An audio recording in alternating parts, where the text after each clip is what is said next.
La candidata del PSOE al Congreso por Valencia, María Teresa Fernández de la Vega, ha anunciado que el Consejo de Ministros aprobará este viernes un Real Decreto con medidas de control de productos extranjeros del sector textil, del calzado y del juguete.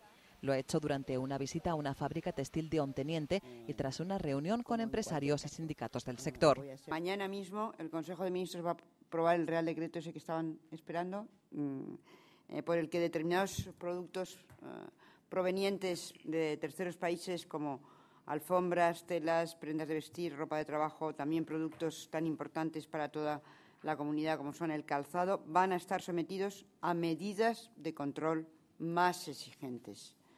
Estas medidas deben adaptarse en materia de seguridad a las que imperan en nuestro entorno para evitar la competencia desleal.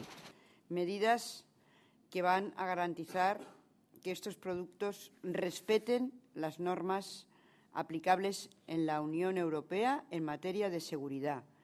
De la Vega se ha comprometido además a que el Ejecutivo prorrogará 2 años el plan de apoyo al sector textil y de la confección. Porque somos conscientes de que es preciso garantizar su futuro fortaleciendo el sector. Este plan de apoyo al sector textil y de la confección está dotado con 800 millones de euros destinados a fomentar la I+D+I y la modernización, así como a aprobar un plan específico de internacionalización de las empresas valencianas.